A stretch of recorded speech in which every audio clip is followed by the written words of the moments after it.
नगे च सुरेंद्रे च कौशिके पाद संस्पृशि निर्विशेष मनस्काय श्री वीरस्वामिने नमः। आर्हत वाङ्मय में कहा गया है, नाणेनम दंसनेनम च चरित्रेण तहेवय खंती ए मुत्ति ए बद्धमानो भवाहिय। आगम वाणी का यह श्लोक है और विकास महोत्सव की दृष्टि से यह भी एक आधारभूत श्लोक बन सकता है, वर्धमान महोत्सव के लिए भी और विकास महोत्सव के लिए भी। हमारे यहाँ ये दो महोत्सव चल रहे हैं। शेष काल में वर्धमान महोत्सव आयोजित होता है और चतुर्मास काल में विकास महोत्सव आयोजित होता है। मुझे दोनों में काफ़ी समानता प्रतीत हो रही है कि वर्धमान और विकास दोनों में क्या अंतर है। वर्धमान बढ़ता हुआ और विकास में भी बढ़ना होता है। दो महोत्सव हैं, चूँकि विकास महोत्सव चतुर्मास में आता है तो बहिर्विहार के साधु साध्वियाँ समणियाँ वो इस अवसर पर बहुत से उपस्थित न भी रह सकें हर वर्ष, तो मर्यादा महोत्सव के निकट अतीत में थोड़ा पहले जब यह आयोजित होता है वर्धमान महोत्सव, तो न्यारा के साधु साध्वियों और समणियाँ इनको एक अच्छा मौका मिल जाता है। इसलिए ये वर्ष में 2 बार विकास और वर्धमानता का आयोजन होता है, वह भी ठीक है। और विकास महोत्सव तो एक तिथि से जुड़ा हुआ है। विकास महोत्सव की देन में 2 का योगदान मान लें, गुरुदेव तुलसी का योगदान है और आचार्य श्री महाप्रज्ञ जी का भी योगदान है। एक आचार्य अपने आचार्य पद को छोड़ देते हैं, एक विशेष बात है। और फिर हमारी परंपरा में जैन श्वेतांबर तेरा पंथ की परंपरा में तो सामान्यतया आचार्य पद जीवन के भर के लिए रहता है। ऐसी स्थिति में आचार्य श्री तुलसी ने ये आचार्य पद का विसर्जन किया है। मेरा अनुमान है, संभावना है, उन्होंने संघ हित इसमें देखा होगा कि मेरा आचार्य पद छोड़ना भी संघ हित की दृष्टि से उपयोगी हो सकेगा। वरना तो हालांकि और भी कारण हो सकते हैं छोड़ने के, पर मेरी संभावना है एक यह, उन्होंने एक कोई संघ हित इसमें देखा कि मेरा पदत्याग करना संघ के लिए हितकर रहेगा। जो भी कारण हो, तो उन्होंने पद छोड़ा, यह फैक्ट है और स्पष्ट है। पद हाथ में हो और उसको छोड़ देना भी, वो भी औचित्य के साथ उचित समय पर छोड़ना लाभप्रद हो सकता है। आचार्य श्री तुलसी का हमारी आचार्य परंपरा में आज तक के इतिहास में सर्वाधिक आचार्य काल रहा था और उन्होंने करीब लगभग 80 वर्ष के आसपास की करीब अवस्था या करीब 80 वर्ष की अवस्था में आचार्य पद का विसर्जन भी किया और युवाचार्य महाप्रज्ञ जी को आचार्य के रूप में घोषित किया, प्रतिष्ठित किया। विकास महोत्सव की पृष्ठभूमि में इसकी नींव में त्याग है और विसर्जन है। त्याग और विसर्जन के आधार पर यह विकास महोत्सव स्थापित है, प्रतिष्ठित है। आचार्य श्री तुलसी का यह कथन कि अब मेरा पट्टोत्सव नहीं मनाया जाए, जब दिल्ली में आचार्य श्री तुलसी यानी आचार्य पद विसर्जन की घोषणा के बाद पधारे थे, चतुर्मास 1994 का हुआ था और वह अध्यात्म साधना केंद्र मेरुली उधर दिल्ली में विराजना हो रहा था। गुरुदेव का यह कथन अब मेरा पट्टोत्सव नहीं, मैं सोचता हूँ बहुत बढ़िया चिंतन था गुरुदेव तुलसी का, काबिले तारीफ प्रशंसा योग्य चिंतन था कि मेरा पट्टोत्सव नहीं मनाया जाए। बहुत अच्छा चिंतन मुझे लग रहा है कि एक आचार्य, मैंने पद छोड़ दिया, अब मेरा किस बात का पट्टोत्सव मनाओगे? मैं पद पर हूँ, मनाओ तो ठीक है, तो पद मैंने छोड़ दिया, फिर पद का उत्सव किस बात का मनाया जाए? तो यह उनका बहुत ही एक अच्छा संगतिपूर्ण निर्णय या चिंतन था कि मेरा पट्टोत्सव अब नहीं मनाया जाए। मैं आचार्य हूँ ही नहीं तो पट्टोत्सव मतलब क्या मनाया जाए? संभवतः ऐसा हाथ रहा होगा। बहुत बढ़िया उनका ये चिंतन था और ऐसा चिंतन दिमाग में आता है, यह एक चिंतनशीलता और कोई परंपरा को अच्छा रखने की विचारशीलता का द्योतक बन सकता है। तो आचार्य श्री तुलसी के चिंतन की तो मैं विनयपूर्ण अनुमोदना करता हूँ। उन्होंने बहुत अच्छा चिंतन दिया कि मेरा पट्टोत्सव नहीं मनाया जाए। दूसरी बात, आचार्य महाप्रज्ञ जी ने जो बात रखी संभवतः वो भी बहुत बढ़िया उनका चिंतन था कि पट्टोत्सव भले नहीं, हम विकास महोत्सव मनाएं। इतना सुंदर उनका चिंतन था, एक सुयोग्य उत्तराधिकारी का मानो वह चिंतन था। और कि भाई आचार्य पद छोड़ दिया, पट्टोत्सव नहीं मनाना, यह बात बढ़िया है, पर जीवन काल में आपने आचार्य पद छोड़ा है, यह कितना बड़ा काम किया। इस बात की स्मृति में भी कोई विकास महोत्सव रहे तो कितना एक गरिमापूर्ण निर्णय या निवेदन या चिंतन परम पूज्य आचार्य श्री महाप्रज्ञ जी का था।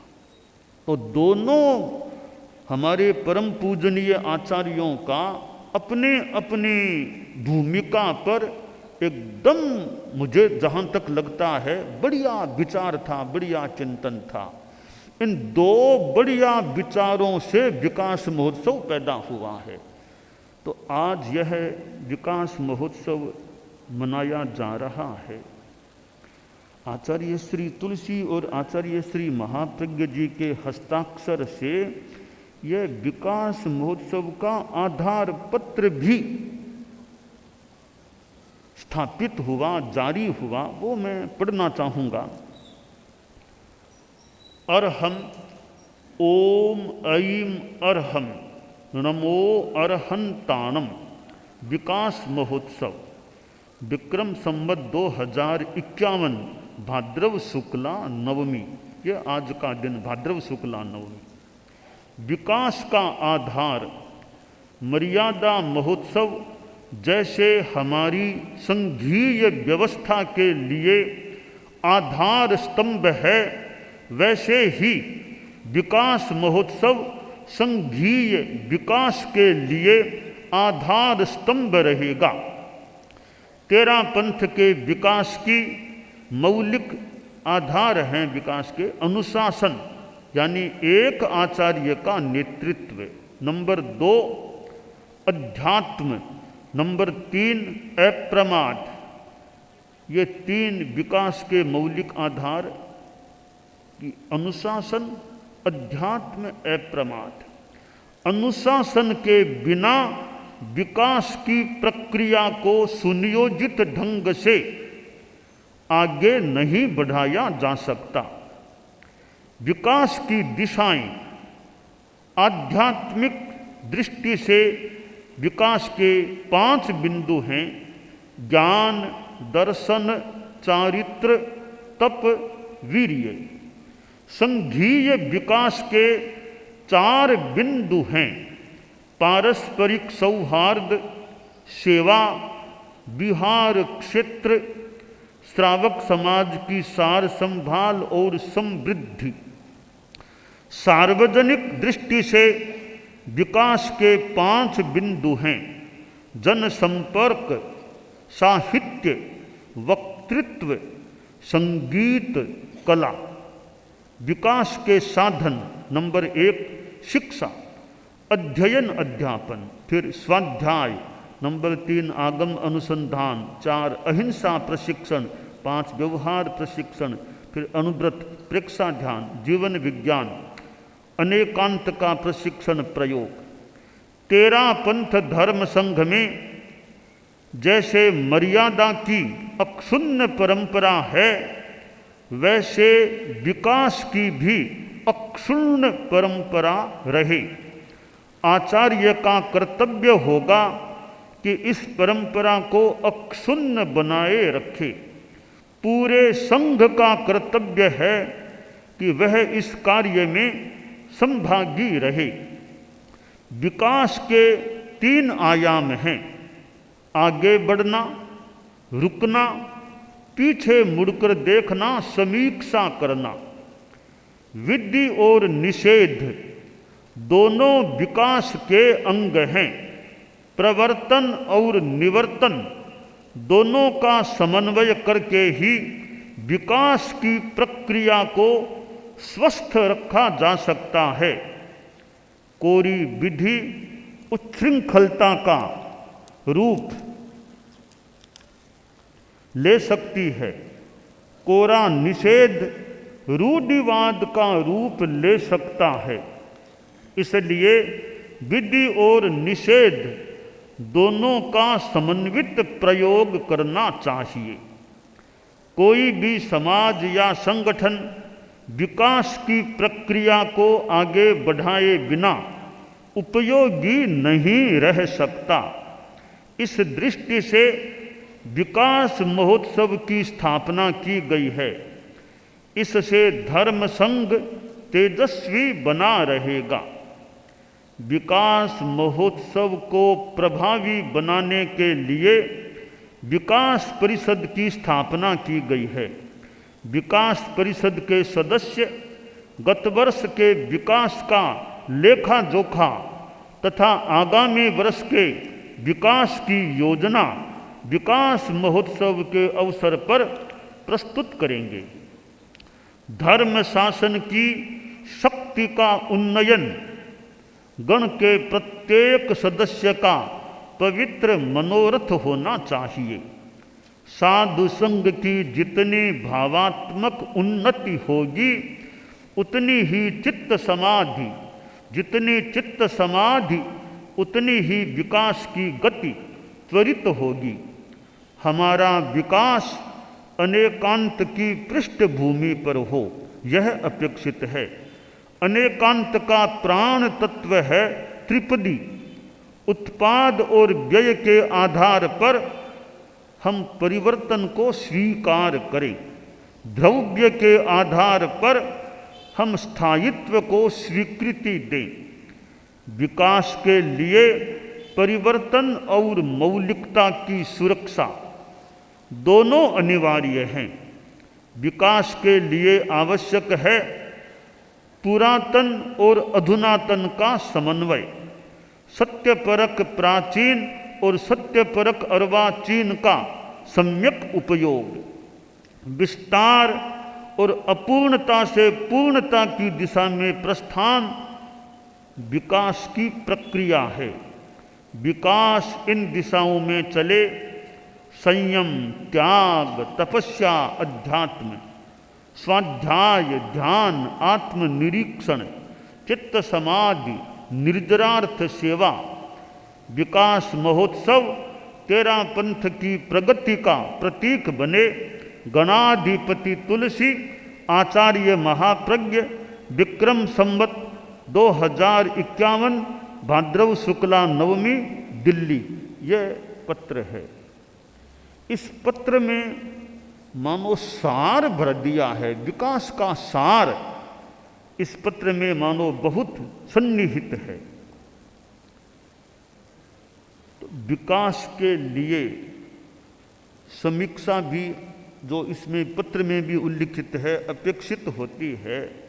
कोई भी संगठन, परिवार, व्यक्ति की विकास करना है तो तटस्थ समीक्षा होती रहे, चिंतन समीक्षा कि कमियों को भी देखें, उजले पक्ष को देखें, राइट है, ठीक है, वो भी यथार्थ है तो उसको भी ध्यान में रखें, तो साथ में अंधेर पक्ष को भी देखें, कमजोरियों को भी देखते रहें कि कमजोरियां हैं क्या हैं, तो परिष्कार करें, कम करें, हटाएं, दूर करें कि पहले कमजोरियां थी अब वो मिनिमाइज कम हुई या नहीं।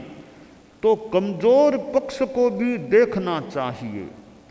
ठीक है, अच्छी विशेषताएं हैं, हम उसको भी स्वीकार करें, पर अच्छी विशेषताओं के साथ साथ कहीं कहीं कोई कमजोरियां भी हमारे में हैं क्या, उन कमजोरियों को भी देखने का प्रयास करें अगर वास्तव में हैं तो, और अगर हैं तो उसको दूर करने के उपाय पर भी हमें ध्यान देना चाहिए।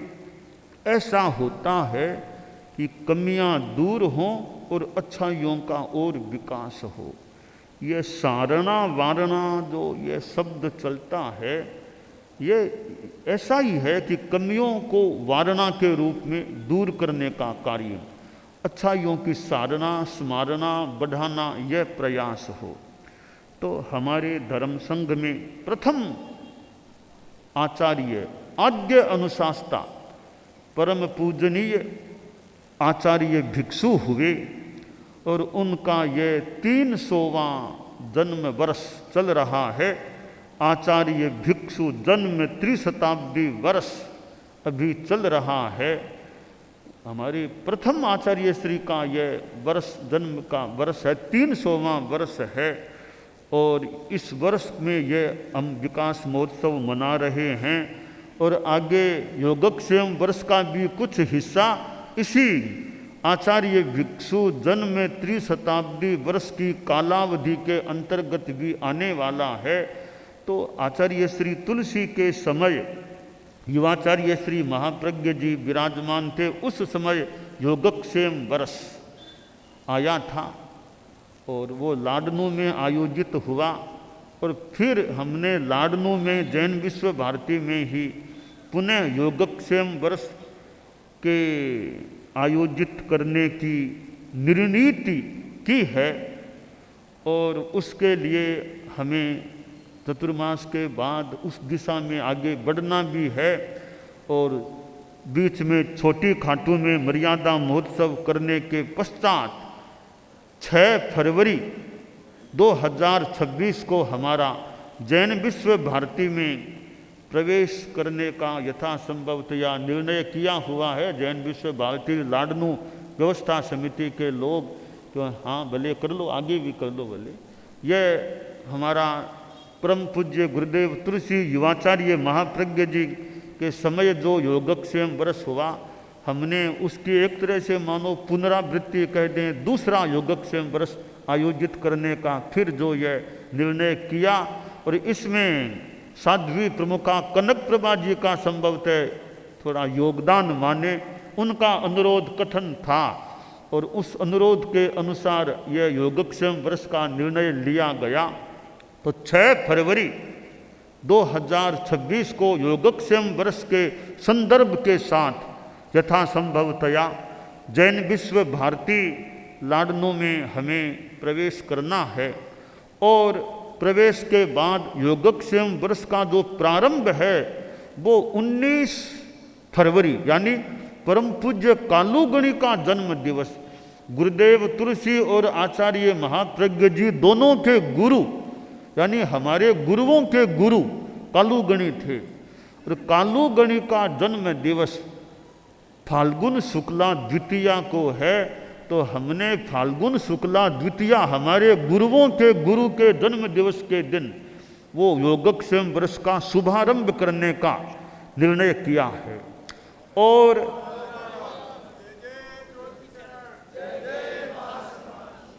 उसके बाद वापिस सन 2027 का माघ शुक्ला सप्तमी का जो मर्यादा महोत्सव का समारोह है, उसमें योगक्षेम वर्ष की परिसंपन्नता की घोषणा करने का भी हमने निर्णय किया है।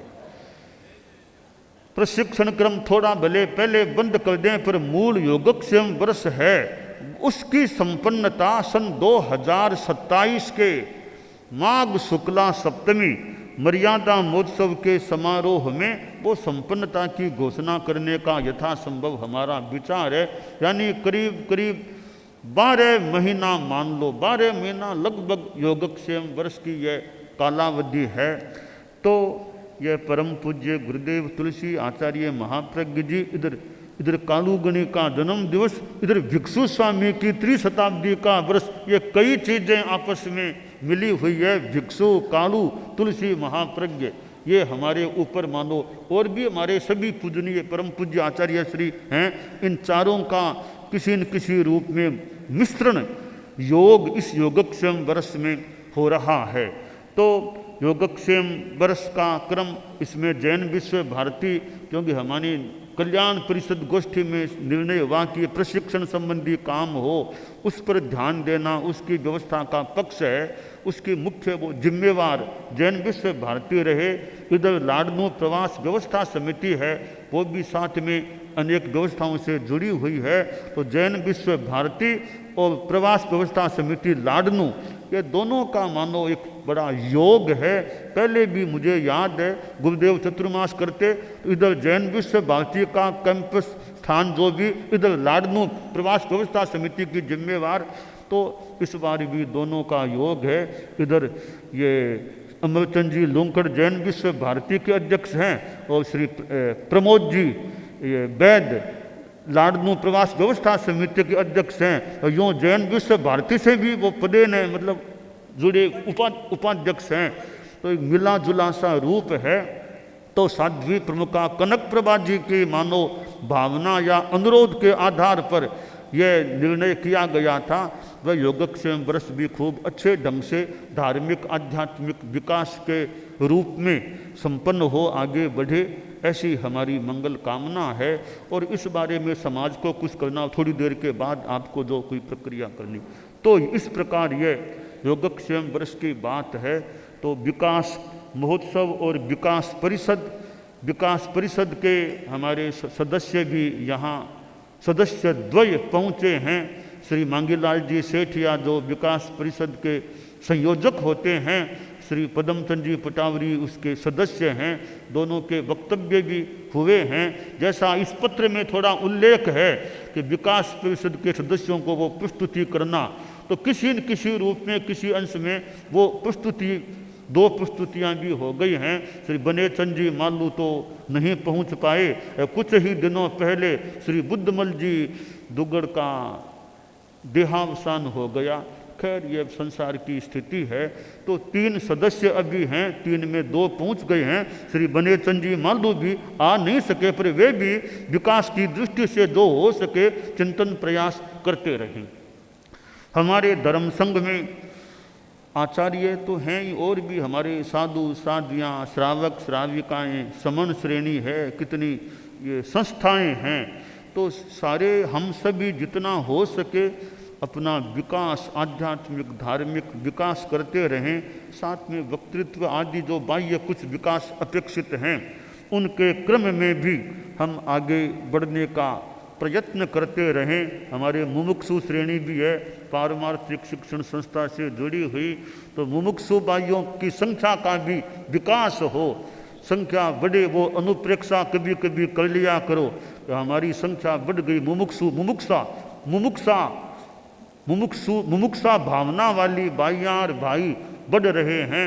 और अभी 3 सितंबर को तो दीक्षा समारोह भी यथासंभवतया आयोजित होने वाला है। इधर समन श्रेणी है, कितनी समणियाँ विदेश पर्यूषण के संदर्भ में गई, कई ग्रुप्स नियोजिका जी आदि कई वापस आ गए हैं। और भी अनेक समणियाँ कुछ वहाँ के सेंटर्स में हैं, कुछ और यथा आने वाले जैसे भी होगा।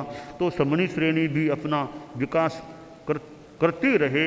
और हम सभी चारित्रात्माएँ हैं, समाज के श्रावक श्राविकाएँ, संस्थाएँ हैं, संस्थाओं के द्वारा भी धार्मिक आध्यात्मिक गतिविधियाँ चलती रहें। ये उपासक श्रेणी का भी मुझे जहाँ तक मेरा आकलन है अच्छा यूँ विकास हो रहा है। इतनी संख्या में ग्रुप्स पर्यूषण के लिए गए हैं, तो यहाँ मतलब विकास की बात लग रही है कि प्रशिक्षण भी शिविर लगते हैं, प्रशिक्षण होता है और वो सेवाएं भी दे रहे हैं उपासक उपासिकाएं। इधर ज्ञानशाला का क्रम भी चल रहा है, अभी प्रेक्षा ध्यान कल्याण वर्ष भी चल रहा है, ये 50वां वर्ष। तो प्रेक्षा ध्यान के भी उन्मेष, प्रेक्षा ध्यान के लिए वो कार्यकर्ता विदेश भी जाते हैं ट्रेनर के रूप में, कार्यकर्ता के जो भी। तो ये भी प्रेक्षा ध्यान का भी नया एक उन्मेष या माने जो भी माने कि विदेश में भी काम हो रहा है और जाते हैं विदेश वाले यहाँ आते हैं। तो और भी हमारे जीवन विज्ञान भी कार्य है, तो शिक्षा जगत के लिए अनुभूत हमारा बहुत बड़ा काम गुरुदेव तुलसी के द्वारा दिया। ऐसे अनेक हमारे लोक कल्याणकारी उपक्रम हैं, उनका भी यथा योग्य क्रम आगे बढ़ता रहे और हमारे सभी साधु साधियों आदि में शिक्षा का, ज्ञान का, साधना का, संस्कारों का अच्छा क्रम और हमारी समर्पण की भावना, आत्मा के प्रति समर्पण और संघ के लिए हम जो करणीय हो वो करने के लिए कटिबद्ध रहें। और हमारी सेवा भावना साधु साधियों में और में सभी में सेवा भावना धार्मिक आध्यात्मिक रूपों में सभी में रहे कि जहाँ सेवा की जरूरत हो वहाँ सेवा के लिए तैयार है। हमारे साधु साधियाँ कहीं भिन्न समाचारी, कहीं समसमाचारी, ग्लान है, रुग्ण है, सेवा सापेक्ष हैं, वृद्ध हैं, उनकी सेवा करने की हमारी भावना समुचित रूप में पुष्ट रहे। इस प्रकार हम विकास की दिशा में आगे बढ़ते रहें। मैंने एक गीत भी रचा विकास महोत्सव के संदर्भ में। इस विकास संदर्भ विक्रम संवत 2082 के विकास महोत्सव के संदर्भ में सतपथ पर सतत चलो जीवन में, मलिन मार्ग पर मत जाना। सतपथ पर सतत चलो जीवन में, मलिन मार्ग पर मत जाना। उन्नति की विशद दिशा में बढ़ना, गलत लक्ष्य से भय खाना। उन्नति की विशद दिशा में बढ़ना, गलत लक्ष्य से भय खाना। सतपथ पर सतत चलो जीवन में, मलिन मार्ग पर मत जाना। गुरुवर तुलसी का पाटोत्सव बन गया विकास महोत्सव दिन।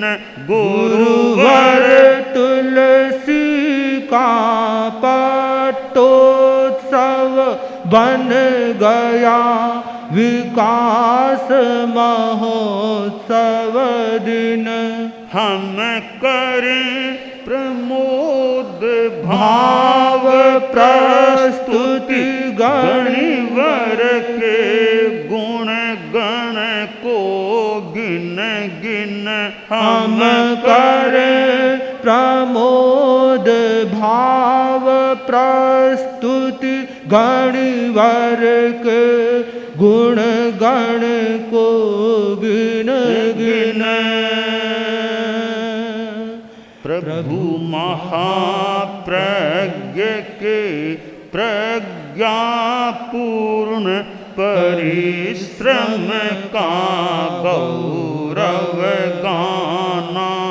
प्रभु महाप्रज्ञ के प्रज्ञापूर्ण पूर्ण परिश्रम का गौरव गाना। सत पथ पर सतत चलो जीवन में, मलिन मार्ग पर मत जाना। आध्यात्मिकता से ओतप्रोत रहे मानव जीवन शैली। आध्यात्मिकता से ओतप्रोत रहे मानव जीवन शैली। चिंतन निर्णय कार्यान्वित की समरसता झलके अलगे। संवाद दुराग्रह मुक्त रहे, दुर्जन संगति से कतराना। सतपथ पर सतत चलो जीवन में, मलिन मार्ग पर मत जाना। शास्त्रों की कल्याणी वाणी का प्रवर पठन चिंतन करना। संप्रेक्षा परिवर्तना प्रभावक धर्म कथा में रत रहना। मौके मौके पर जन जन को तात्विक विश्लेषण बतलाना। सतपथ पर सतत चलो जीवन में, मलिन मार्ग पर मत जाना। उज्ज्वल मंजिल को पाने खातिर श्रेयस्कर उत्थान चले। सुविशुद्ध पराक्रम पुरुषकार से, निर्मल मन अरमान फले। समुचित अवसर पर तथ्य प्रकट करने से कभी न घबराना। सतपथ पर सतत चलो जीवन में, मलिन मार्ग पर मत जाना। प्रभु महावीर संबद्ध जैन शासन में, तेरा पंथ मिला। प्रभु महावीर संबद्ध जैन शासन में, तेरा पंथ मिला। अध्यवसायों की निर्मलता चकचूर करे दृढ़ कर्मशिला। जय महाश्रमण आत्मा पर पाकर, मोक्ष ध्वजा को फहराना। जय महाश्रमण आत्मा पर पाकर, मोक्ष ध्वजा ठहराना, सतपथ पर सतत चलो जीवन में, मलिन मार्ग पर मत जाना। उन्नति की विशद दिशा में बढ़ना, गलत लक्ष्य से भय खाना। सतपथ पर सतत चलो जीवन में, मलिन मार्ग पर मत जाना। यह विकास महोत्सव है। भगवती संवत्सरी महापर्व पधारी वापिस भी चली गई है और भाद्रव महीना अब आगे बढ़ रहा है। मानो अब अंतिम सप्ताह भाद्रव मास का, कार्तिक के बाद चतुर्मास की संपन्नता के बाद बिहार की भी बात है। हमें भी यहाँ से 6 नवंबर को प्रेक्षा विश्व भारती से प्रस्थान करना है। छोटी खाटू लाडनू उधर फिर जाना है और साधु साध्वियाँ समणियाँ भी जगह जगह में, उनको भी थोड़ा सा आगे का दिशा निर्देश देने का प्रयास कर रहा हूँ। चतुर्मास के बाद क्या करना है। मुनि आलोक कुमार जी और मुनि अनंत कुमार जी चतुर्मास की संपन्नता के बाद उत्तर कर्नाटक की ओर विहार करें। साध्वी पावन प्रभा जी, साध्वी संयम लता जी, साध्वी सोम यशा जी और साध्वी सिद्ध प्रभा जी, ये चारों सिंगाड़े चतुर्मास के बाद तमिलनाडु की ओर विहार करें। साध्वी पुण्य यशा जी चिकमंगलूर हासन की ओर विहार करें। मुनि मोहजीत कुमार जी, मुनि हिमांशु कुमार जी, मुनि रश्मि कुमार जी और मुनि दीप कुमार जी चतुर्मास की संपन्नता के बाद आंध्र प्रदेश की ओर विहार करें।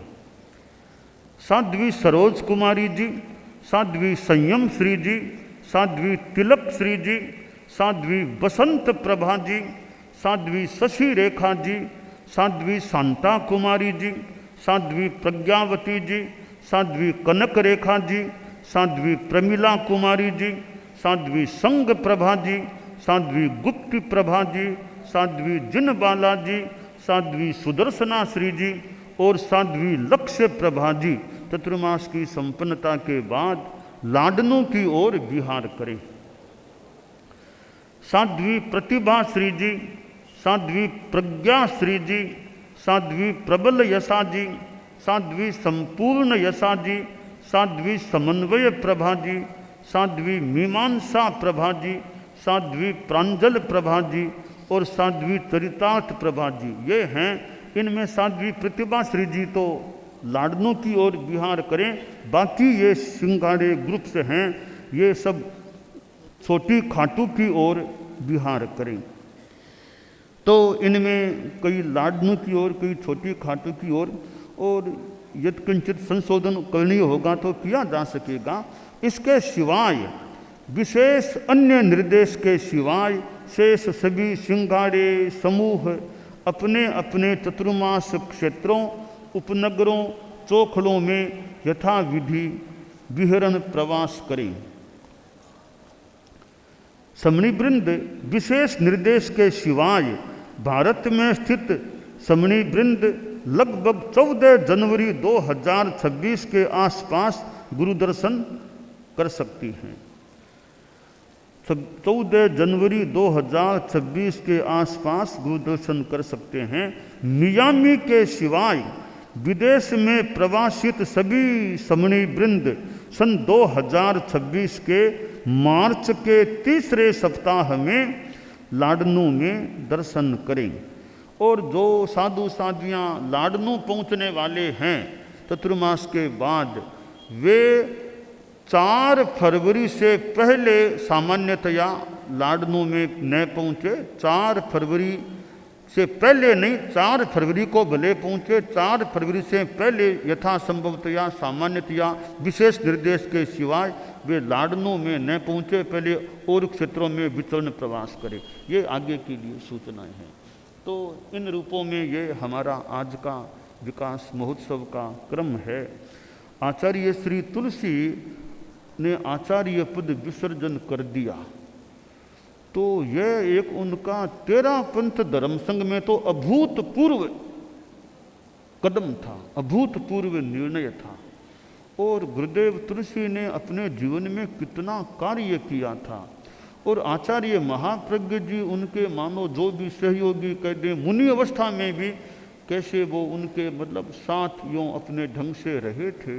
तो हमने तो अतीत के 2 गुरुओं को देखा है, गुरुदेव तुलसी, आचार्य महाप्रज्ञ जी को।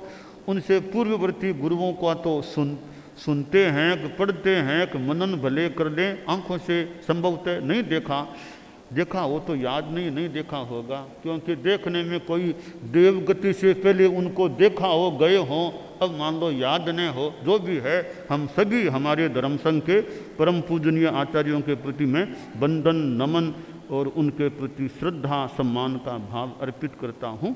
ओम अरहम।